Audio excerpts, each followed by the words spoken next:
Hi there, this is a lesson to teach kids how to create stained glass, laser cut, epoxy filled images that will be able to cut out on the Glowforge or any other laser cutter. Um, so what you'll do first is have a student take a screenshot or download the image of their design. Next thing is they'll go into Adobe Illustrator and create new. And I'm going to do an 11 by 8.5 inch design. So just make sure that the width is 11 inches. You can change it. It usually is stuck to pixels first, so change it to inches. 8.5 by 11. I'm going to give it a title. I'll call it Stained Glass Oxen. And I usually have the student put their name on it. Then click Create. So now from here, what we'll do is go to File and Place, and we're going to choose the image from their desktop or wherever it is that they saved their design on their computer. So then I will place it in here. Oops. And then use the mouse to kind of resize it and put it onto the image. So let's see here. All right, that looks pretty good. All right, so the next thing we'll do is go over to the Layers tab, and I'm going to create a new layer. So this one is the background, and this is layer 2. If you want to, you could lock this so that they can't edit on it or move anything around. So then on layer 2, we're going to go over here. We're going to choose our pen tool. Then we're going to go to the properties of our pen tool. And we want no fill. And we want a stroke that's about 4 points large. I'm actually going to choose a different color so that it stands out so that I can really see it well when I am drawing on the design. Okay, so the next thing I'm going to do is zoom in, Command plus on my keyboard, and I'm going to trace half of the face. The cool thing about this is that it is a symmetrical design, so you don't need to get really detailed about making sure that the entire piece is working. So I am taking my pen tool and I'm just clicking, make sure they're not holding down the mouse, but I'm clicking around the edge of my design. Then from here, I'm going to go all the way down to the bottom of the page. And if you hold the Shift key, it will make sure that it's exactly up and down. Click, and then same thing here, Shift, click. All right, and then let go of the Shift. And we're going to go all the way until we complete the edge of the design. I'm going to get some of these hair pieces here. Okay.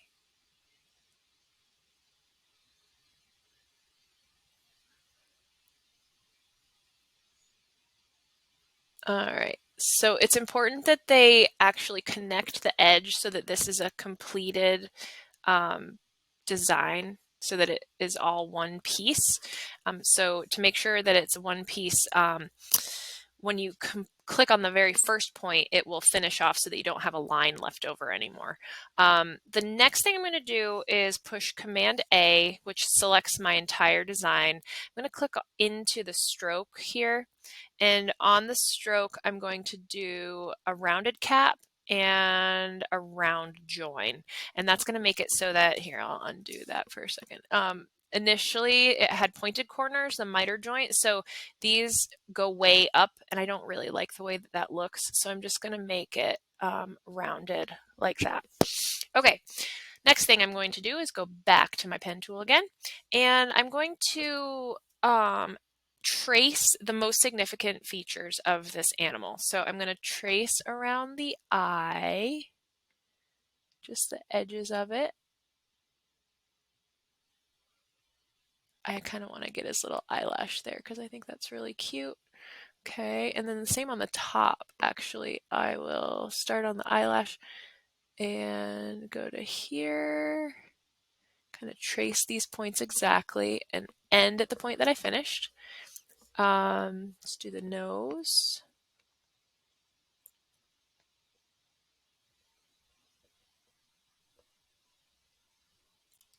Finish your shape. Same here.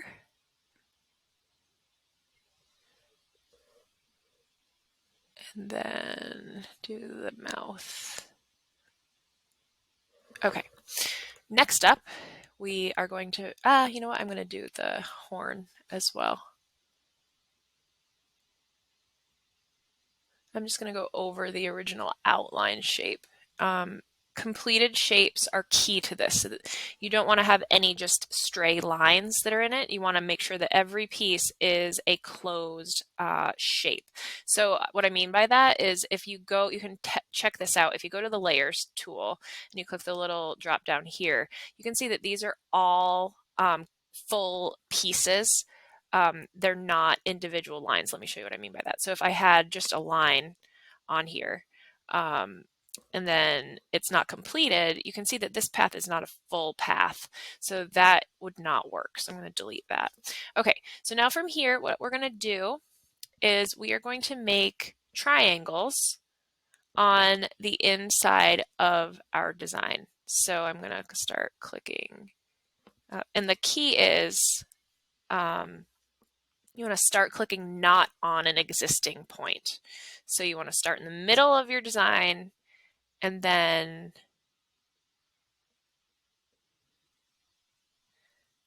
we'll make a bunch of lines on the inside. Then I can push escape and that will make the little path disconnect. So now I'll start again. And I want all of these to be triangles.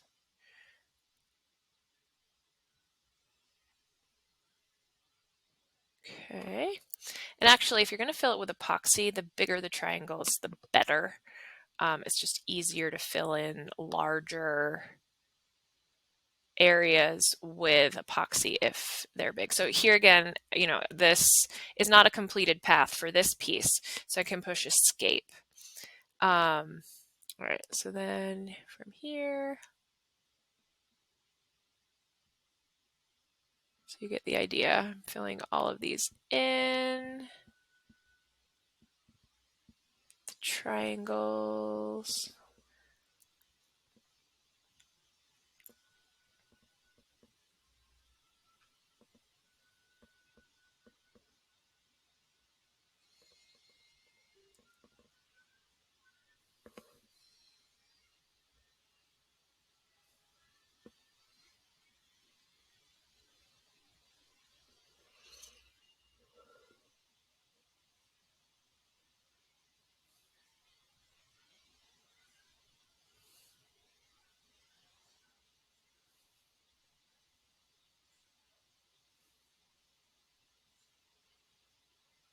The kids will struggle a bit if they try to click on a point that already exists, and if it's not letting them do that, they can push the escape key, and then they can, oops, and then have them start in another spot that hasn't yet been filled, and then they can click to create their shape. So basically, I don't know why it changes into the minus tool,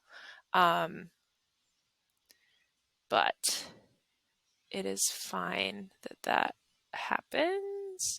All right, I'm going to push escape again and start again in a spot that's not highlighted.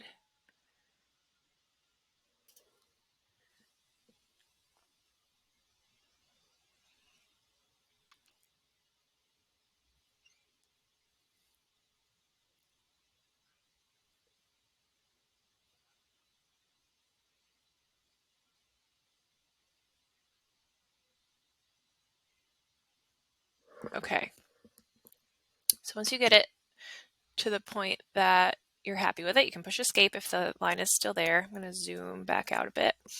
Okay, so the next thing I'm going to do is go to my selection tool, and I'm going to select, I can delete the background from this right now. So I can click on the original photograph. Oh, that's my layer, so it actually doesn't matter. All right, because I'm on layer 2, now this is layer 1 I locked, so I can't get rid of that right now, which is fine. So if I now click onto my selection tool, I'm just going to drag a box around the drawing that I did. Then what we're going to do is we are going to go to Object and Path, and we're going to outline the stroke. So now you can see that if I zoom in, you can see that these red lines here are now instead of on the center, here, let me undo. So here, when you're first making a line, the stroke is down the center. And so if we sent this to the laser, these would all fall apart, right? Because it would just cut on the center points of our design and it wouldn't have this thick stroke. So the next thing I'm going to do is, like I said, Object, Path, and then Outline Stroke. Okay, so now it's changing my red lines to the outside of my design here. So the next thing I'm going to do, because if I cut this, now all of these little pieces here would fall out of the laser as well. I'm going to unite them. So I'm going to go to the Properties tab, and I'm going to go to Pathfinder tool. If you don't see the Pathfinder tool, you can go to Window and then Pathfinder, and then you'll have that available. So then if you have your Pathfinder menu out, then we're going to click on the Unite button. So now you can see that all of those little paths that were still there are gone, and now the laser is going to cut on that red outline. So these pieces here would fall out and create a stained glass piece that then we could fill in with color. All right, so next thing, I'm going to now go to my layers, and I'm going to hide that background layer. Perfect. Now I'm going to select this again, so get the entire shape. This is now one piece. I'm going to copy it, so Command C. I'm going to Command F will paste in front of the other design. So you can see I've got two groups here now that are exactly the same. And then I'm going to click back to the Properties tab, and I'm going to go to this tool, the Flip Horizontally. So now I flipped it, and then I can drag it to perfectly line up with the other. So now I have my design. Now, if I cut this out though, take a look, I highlight it. These are the red paths that's going to, you know what, I'm going to change the fill just so you can see this a little better. Okay, so the red is what would be cut by the laser. So if we cut this red is going to cut the whole thing in half, and we don't want that to happen. So once again, I'm going to select both shapes, and I'm going to click on that Pathfinder tool one last time, and that gets rid of that red line down the center, so it's not going to cut. So the next thing I would do, I'm done with this design, is I'm going to say File, Save As. From here, I'm going to save it to my computer, stained glass oxen, and I need to change this to an SVG file because that is what cuts on the laser cutter. Hold on 1 minute before we do that. The last thing that's super important, even though we hid this picture, it's still there.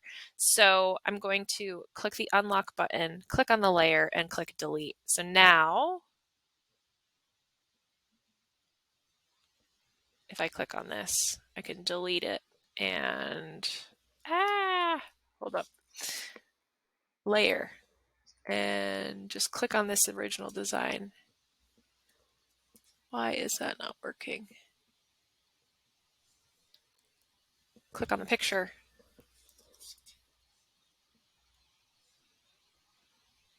Layer.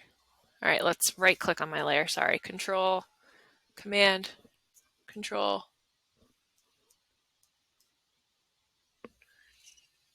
I want to delete this layer. Oh, I know. Okay, so I can click on it. Sorry, good God. Click on it, drag it to the garbage. There we go. So now I just have my second layer. Phew. Okay. Now, again, it's File, Save As. Save on your computer. Sorry about that. And then I'm going to change it to an SVG file. And then it's on my desktop, so I know where to find it, and click Save. and click OK. All right, so now I'm going to go back to my internet. I'm going to go into the browser and go to Glowforge, app.glowforge.com. I have all of my students log in with one account to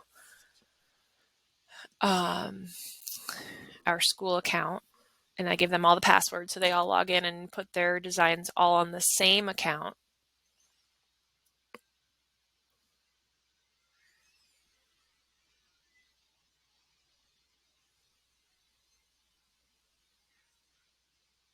Okay, so finally logged in.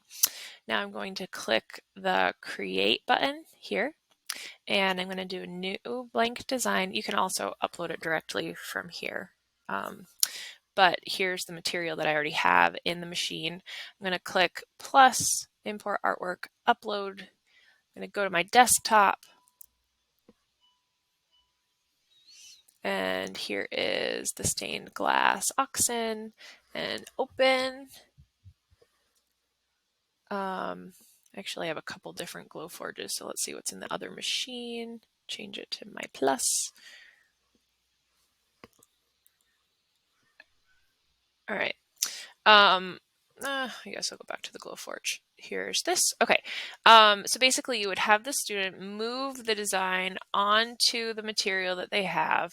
This is too big, but let's just pretend that this is the material we're looking for. From here, I'm going to select the material. So I'm going to say it's medium draft board is what I'd be using. And instead of engraving it, I'm going to change it to cut. So now you can see it's going to cut on all of those orange pieces, and it's going to, so that all of those pieces would fall out.